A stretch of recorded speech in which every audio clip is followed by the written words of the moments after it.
আসসালামু আলাইকুম। আশা করুন তোমরা সবাই ভালো আছেন।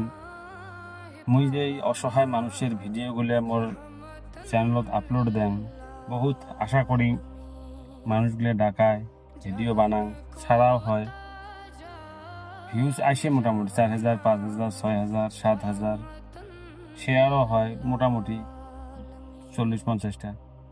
কিন্তু ওই মানুষগুলো যেটা আশা করে যে কমসে কম একটা ভালো একটা টাকা আসবে মোর এই ভিডিওটার দ্বারা, কিন্তু সেই টাকাটা আমরা পাই না।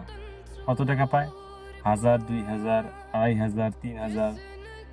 ভাই, একটা মানুষও যদি 5 লাখ টাকা লাগে, কাকু যদি 1 লাখ টাকা লাগে, এই 5,000, 2,000 টাকা দিয়ে কোনো উপকার হবে? কমসে কম মোর ভিডিও থেকে যদি একটা করে মানুষ 20,000, 50,000 টাকা পর্যন্ত পায়, তাও তো মানুষটার অল্প সহায় সহযোগিতা হয়। আপনারা একটা রিকোয়েস্ট করবেন, হাত জোর করি, আপনারা দয়া করে মোর ভিডিওগুলো শেয়ার করার সাথে সাথে সবাই 5 টাকা 10 টাকা করে অল্প সহায় সহযোগিতা করবেন। আর মোর চ্যানেলটা খুব তাড়াতাড়ি গ্রোথ করে দেওয়ার জন্য অল্প আপনারা সহায় সহযোগিতা করবেন। মোর চ্যানেলটা সবাই ফলো করে রাখবেন। যত বেশি ফলোয়ার বাড়বে, অত ভিউজ বাড়বে, তখন ওই অসহায় মানুষগুলো অল্প টাকাটাকেই বেশি পাবে। আপনাদের সবার কাছে মোর একটাই রিকোয়েস্ট থাকি, আপনারা মোর ভিডিওগুলো, অসহায় মানুষের ভিডিওগুলো বিশেষ করি বেশি বেশি করে শেয়ার করবেন। আর মোর চ্যানেলটাকে অবশ্যই ফলো করবেন। আর যদি ইউটিউব থেকে দেখি থাকেন, অবশ্যই সাবস্ক্রাইব করবেন। জাযাকাল্লাহ।